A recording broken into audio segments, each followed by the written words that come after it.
Hello and thank you for joining us. I'm Wilson Stribling. Welcome to another edition of At Issue, where we discuss and debate the issues facing the state of Mississippi and how these issues impact you. At issue tonight, the Justice Department's Civil Rights Division is opening a federal investigation into conditions at 4 Mississippi prisons: the State Penitentiary at Parchman, the South Mississippi Correctional Institution in Greene County, the Central Mississippi Correctional Facility in Pearl, and the Wilkinson County Correctional Facility.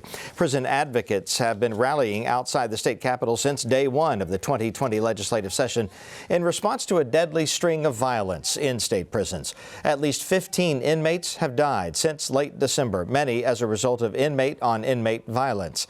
Others were reported as suicide or natural causes.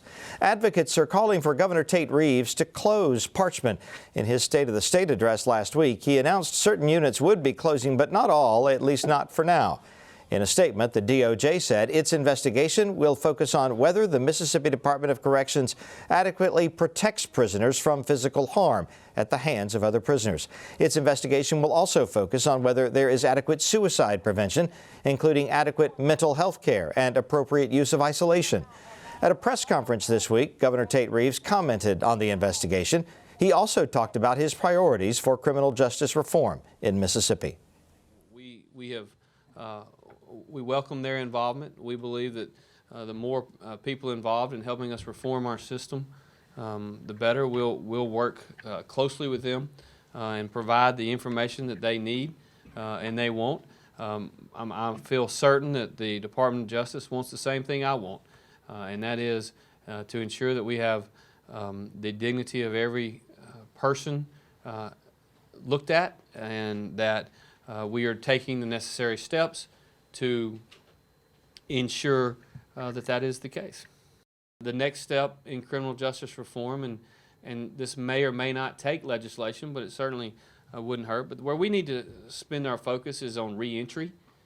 We need to ensure that those individuals that are up for parole, or those individuals that have served their sentence, that they re-enter society with a skill, with a base of knowledge and support, whereby they can go into the workforce and then provide for themselves or their families. What we know is that if they don't have that skill set, or they don't have that ability to go get a job, then the likelihood that they're going to return to the streets and commit crimes is relatively high, and the fact that they're going to end up back in prison is relatively high, and that's not what we want, and it's not what they want. And so I think reentry is the place that we need to focus our efforts, and certainly something that I'm committed to, and I've heard other leaders in the legislative branch of Mississippi talk about that as well. So I think there's general consensus we need to work on it, and by the way, Mississippi is not unique in that regard. I think every other state needs to work on their reentry programs. I have the opportunity to talk to governors, Republicans and Democrats over the years, and it's a challenge for all of us, and we've got to keep working to do better. So. As Mississippi lawmakers tackle prison reform, one expert says an issue they have to confront is the thousands of gang members flowing in and out of the system. Jimmy Anthony is with the Mississippi Association of Gang Investigators. He spoke to members of the Senate Judiciary B and Corrections Committees earlier this week. He says there are 41 national gangs and 8 outlaw motorcycle gangs in this state. Anthony says the top 3 gangs in Mississippi are the Gangster Disciples, Simon City Royals, and Vice Lords. As I said in the meeting, because of deniability, gangs have a pretty good foothold in our state. The strongest presence is in the Mississippi Department of Corrections right now. They've shown their existence in the last couple of weeks through, I'm sure everyone has seen the social media, Twitter, Facebook feeds that have been coming from there. The Gang Association is trying to focus on keeping those people, the adult gang members, away from our children. The people that are already incarcerated, we want them away from our children. We constructed new legislation. This is our 5th year going, trying to get it passed where it's actually against the law to be a gang member. Right now, it's not. The law that was written in 1972 is washed, and it's actually an enhancement if you're a gang member, not against the law to be a gang member. But I need people to understand being a gang member means you're voluntarily a part of a criminal organization, because that's what they've expanded into. It's not the gangs that people remember from the 50s and 60s that protected their neighborhoods. These are people involved in criminal organized crime. The need for more workforce training programs in prisons was also mentioned during the criminal justice reform meeting. Lawmakers tell MPB's Desiree Frazier it will take a multi-year process to get a handle on gang presence and other needs inside the prison system. We're going to have to work through it. I will not lie. Part of it is the bill that I've been pushing, which is the gang, what we call the gang bill, to allow law enforcement to have the tools that they need to get at the gangs and to stop preying on our children. And it's going to be a long time before we solve this completely. But as I said in the hearing, we didn't get here overnight, and we're not going to solve it, in this session alone. This is a multi-year approach that we're going to have to do this. With a price tag. Well, yeah, and all the things we have to deal with funding and all that stuff. So, and we need to be doing that. You heard from the presentation in here about putting more money into drug courts, intervention courts, mental health courts. The idea is to do things so that they don't get into the system in the first place, okay? But the reality is that people do commit crimes. That's why we have criminal laws. That's why the legislature, as a representative of the people, makes the decision of what is a crime and what is not, and we have to take those decisions seriously. We have to provide an atmosphere or an environment, rather, for these individuals when they are released, but give them something while they are there. As I said earlier, we have to get beyond just being warehouses, whether it's county jails or technical violation centers, state prisons, or private prisons. We have to do something more than just be a warehouse. We have to give these people some good workforce training while they're there. And also, I think we should be providing some type of transitional housing to help these individuals be ready to re-enter society. And I just think that transitional housing will be at a cheaper cost than what it costs the state of Mississippi to house an individual on a daily basis. Therefore, I think those savings that could possibly come as a result of that can go back into our Department of Corrections for either improvements on our facilities or salary for our staff. On Wednesday, the Senate passed out of committee and took to the floor a teacher pay bill. Senate Bill 2001 calls for most teachers and teachers' assistants to get a $1,000 raise. Those just starting out will get a slightly higher bump of $1,100, bringing the starting pay for teachers in Mississippi to $37,000.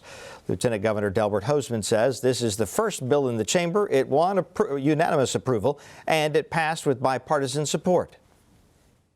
Well, it passed unanimously. Every member of the Senate was a co-sponsor, and when they got through, it was a standing ovation to recognize the fact that pages are turning. There's a vitality in the Senate and some purpose, some commonality of purpose, and I think it's great. According to the State Department of Education, average teacher pay in Mississippi last school year was a little more than $45,000. The teacher pay bill now heads to the House. Here's how lawmakers on both sides of the Capitol are responding to the Senate vote. Well, we all know that our teachers are, because of their position, our future, just as our children are our future. And we're excited to have the teachers that we have in this state, because we have some really good teachers. But we're excited the fact that we all run on the proposition that we're going to make education better in this state. The more you pay teachers, the more students are going to be teachers, and the better teachers you're going to have. So we all know that, and we're excited that we're getting the pay up to where it should be. We're still a little lower than what we want to be. I think you're probably going to see, we had a pay raise last year, had a pay raise this year, we're going to have another pay raise next year, I'm sure. Well, I would hope we would hurry up and pass it, but the truth of the matter is $1,500, $1,000, that's not enough for teachers. And as we lift their salary, we need to think about the people who work at the community colleges as well, because we found out yesterday, as we increase the salaries of our K through 12 teachers, it causes a problem for the people who have the same credentials working at community colleges. So we need to start beginning to have the conversation about how we be fair and equitable across the board. School teachers are overworked, underpaid, and put up on a lot of stress and strain unnecessarily. So we really need to think about giving them a comfortable salary that's the Southeastern average, but we also need to think about those other people who work in community colleges as well. Because it was disheartening to hear that when we found out a lot of people leaving the community college going back to high school based upon the salary increases. Mississippi's institutions of higher learning are also asking the legislature for more money to increase their faculty salaries. In Senate and House committee meetings this week, IHL Commissioner Alfred Rankins told lawmakers that between 2017 and 2019, surrounding states increased their funding for higher education, while Mississippi's declined by nearly 11%. Rankins is requesting $733 million for fiscal year 2021. As Mississippi goes, I think our universities go. So I think our universities are part of the solution here in our state. If we want higher paying jobs, if we want salaries to go up in the state, if we want our communities to thrive and do better, and the quality of life of all of our citizens to increase, I think our universities play a vital role in moving our state forward.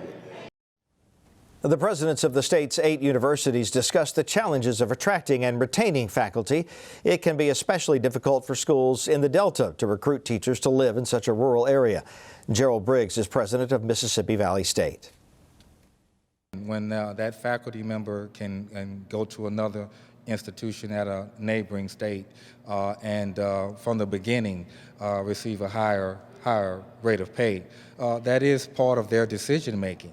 So in order to get them to come, to not only come but to stay, we do have to be competitive, and that has to be part of our mindset going forward.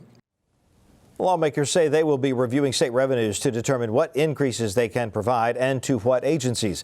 Mississippi advocates for the Early Learning Collaborative say 76% of 4-year-olds are ready for kindergarten after completing the pre-K program. Rachel Cantor with the nonprofit Mississippi First says there are 18 learning collaboratives serving 2,200 children.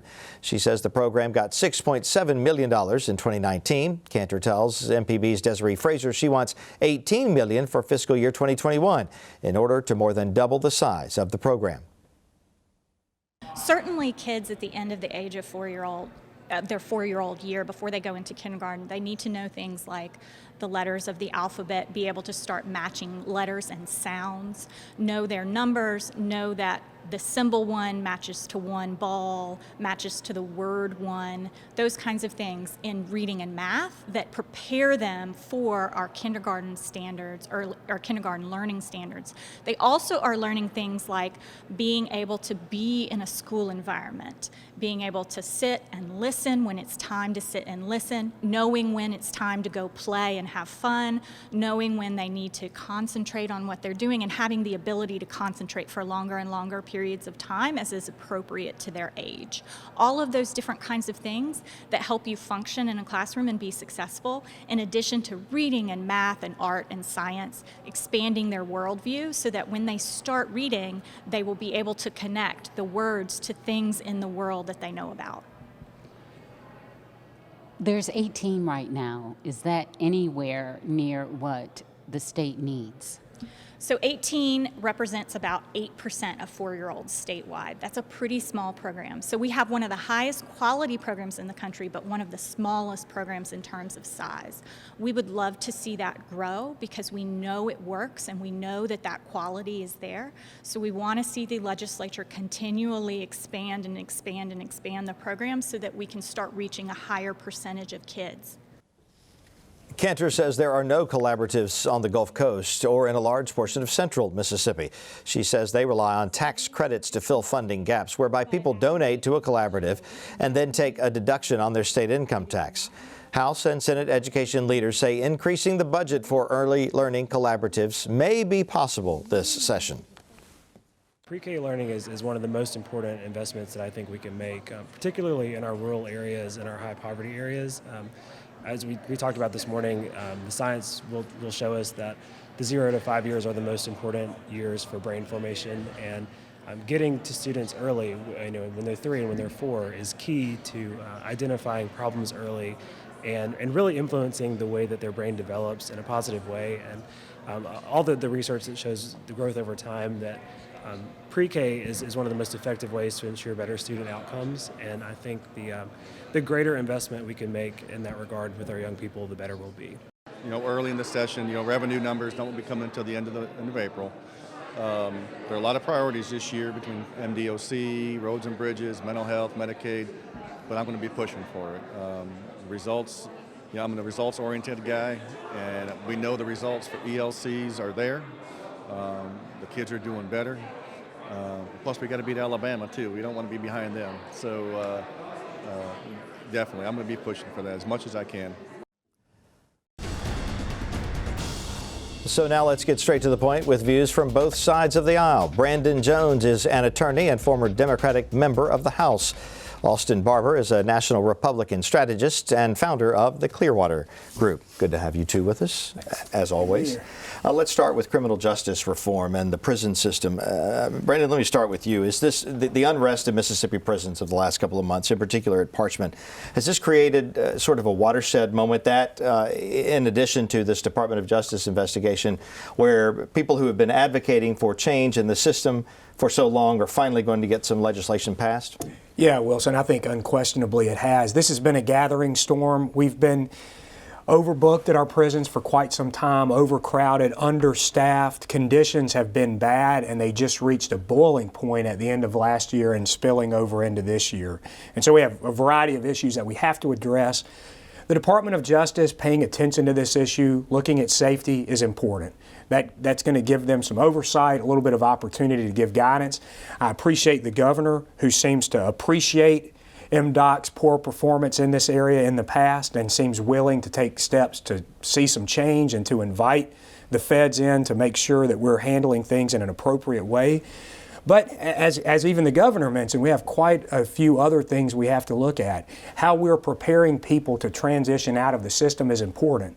And whether or not we're creating incentive for people to behave when they're in prison is important. What we mean by that is restoring things like parole, getting sentencing down to the right level so that people in prison have something to work toward, so that they're not there with the door locked and the key thrown away. Give them some reason to get involved and get invested. And bills like Senate Bill 2123 and others, I think, address that. I think the legislature's looking at this. It's a crucible moment, and I hope Mississippi can rise to the occasion. Well, I think most importantly, it's a bipartisan moment. It's bipartisan efforts. It was last year when this bill was, when criminal justice reform was brought up at the Capitol last year, whether it was the governor, the lieutenant governor, Juan Barnett, who was one of the leading Democrat members in the state Senate, and even Brandon, who's applauding what Tate Reeves, our governor, is saying.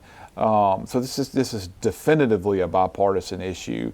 Look, we all want to have less people in prison. Okay, we want to have less people in prison because people are not going back to prison after they initially get there. And it's just like Governor Reeves said, the best way to prevent that is to help these people have the right tools when they go back, when they get out of prison.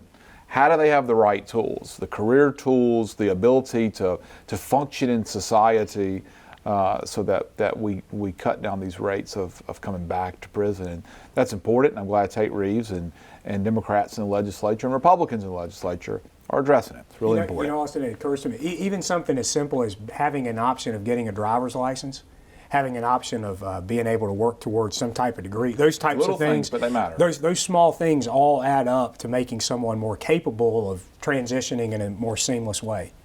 All right, let's move on to something we haven't mentioned thus far in the program, and that's this really surprising, or it caught a lot of people, I think, by surprise, these indictments of 6 people associated with the Department of Human Services in Mississippi and embezzling, we don't know how many millions of dollars at this point from the TANF program, Temporary Assistance for Needy Families. Was this a surprise to you? I think it was to most people also. Yeah, I think, most people in and around government, maybe even outside of the sort of the Jackson area, knew that there was investigations, audits that were going on at DHS. Nobody, well, at least that I know of, let me take that back. It was not widely known why these audits were taking place. And obviously this story comes out. It is beyond sad to see this. It's depressing to see this. TANF funds, if you go look, these are for people, as Brandon and Wilson and I had this conversation earlier, these are people who are really, really poor. And they're for pregnant mothers, they're for single parents, they're for families who are trying to get back, they don't have a job, and they just need a little money to help pay for the basic fundamentals of their life, their bills, their food, these types of things. And this money was being stolen. I mean, this is the opposite of what Robin Hood did. Robin Hood stole from the rich to give to the poor. This is stealing from the poor to give to the rich. And let me tell you, Shad White and Jody Owens, who's the Hinds County District Attorney, deserve a lot of credit. There are a lot of people that were doing awful things, and congratulations to both our state auditor Shad White and our Hinds County District Attorney Jody Owens for having the guts to go do this. And we'll see where this ultimately ends up, and who has been accused and who is ultimately convicted and who's maybe found innocent. We'll see. Yeah, that's really well said, Austin. I think the victims here are those people who could have really used that assistance. And there's been some talk about the number of TANF applications that are not received, and I know that's got to taste real bitter in the mouth of people who are trying to take those steps to get things back on track for themselves and their family. And look, we live in Mississippi. We're a state that's struggling with these poverty issues, and so TANF is a way that you make some of those important transitions in life, and it's terribly sad, but I'm like you. I applaud the people who are being the watchdog that they were elected to be, to look after these things. And so Shad and Joey, and a Democrat. That's right. Another opportunity for leaders of different parties, different backgrounds to work together to do something right. We'll see how that case plays out. This is early stages, of course. The indictment's just handed down. And it's just, I'm sorry, I just have to make this point. I think it's just so ridiculous and stupid for people who were stealing money from government, whether it's the local government, your county government, state government, federal government, you're going to get caught. This is ridiculous. You are taking taxpayer dollars, you're taking money away from people, particularly in this case, who are poor people who need this money. Don't be stupid. You're going to get caught and you're going to go to jail. So I'm sorry, I'm jumping off my soapbox now, but I think that point just has to be made. I mean, I just don't understand the rationale, the greed behind whether they're stealing $1 from their municipality because they're involved with that, or they're stealing millions of dollars at the state level. Of course, we presume innocence until proven guilty, so we'll see how that case plays out. Let's move on to legislation that would, again, attempt to make kindergarten mandatory in Mississippi. Briggs Hobson behind this bill. What do you know about it, Austin? Well, I've talked to Senator Hobson. Look, Senator Hobson has the right idea about why he wants to do this. As he would tell you, he's introduced this bill for a number of years. And look, what you have to know is there are kindergartens in every public school district in the state. It is not a requirement for you to send your child to that kindergarten. Okay, a lot of people send them to parochial schools, to private schools, to public schools for kindergarten. And I think the actual number is about 96 or 97% of all kindergarten age kids in Mississippi are going to some kindergarten. So Senator Hobson would say, if he was sitting right here, it's a small number of kids that he's worried about, that he thinks are not prepared to go and be successful when they go to first grade, and I get that. I don't agree with him on everything about this bill whatsoever. I respect him as a person. I think he's, one of the smarter people at the Capitol. We'll see if this bill goes anywhere, but this bill would essentially make it a requirement, mandatory, if you have a child that's 5 years old on August the 1st, that they would have to go to some kindergarten, parochial, private, public, certified homeschool, beginning at the age of 5 on August the 1st. But doesn't give them the leg up and the preparation they need for first grade? Well, yeah, and I think we just heard about these early childhood collaboratives, which have been going on for a number of years, and they're wildly successful from everything that I can learn for 4-year-olds. We need to make sure that we're doing everything we can to ensure that these kids, when they're 3 and they're 4 and they're 5 and they're 6 years old, are ready to be successful when they get to first grade. But we got to make sure we're doing it in the right ways. And there's a debate that Senator Hobson's trying to drive, and I appreciate it. I don't agree with everything about it, but I certainly appreciate his intent on what he's trying to do. It's a good bill. It's a data-driven bill. What we know is this is a crucial learning period for these young kids, and they are being required to go to school and attend in the first grade. And to your point, Wilson, or the question that you asked, if you don't show up in first grade ready to learn, prepared to learn, then you start out behind, and sometimes you stay behind as time moves forward. And so we're putting resources into pre-K development. We're trying to put more resources into 1st through 12. This is just kind of that crucial middle part that the state needs to pay attention to, and so I applaud Senator Hobson for keeping the conversation going. Right, 15 seconds. What do you think the fate of the teacher pay bill is once it goes to the House? So far, so good. I think you could see the House amend it to try to increase it, but I think some teacher pay raise will pass. Oh, yeah, there's no question. I mean, it passed unanimously in the Senate, as Lieutenant Governor Hosemann said. Every member of the Senate signed on as a co-sponsor. This will get done in the House. We'll ultimately see what the dollar amount is, but I think it'll be a minimum of the amount that's coming out of the Senate. Perhaps we'll be discussing that next week here on At Issue. For this week, though, we are out of time. Don't forget, you can watch this program online at mpbonline.org. For day-to-day coverage, follow MPB News on Twitter and Facebook. We appreciate you joining us here tonight. Have a good night.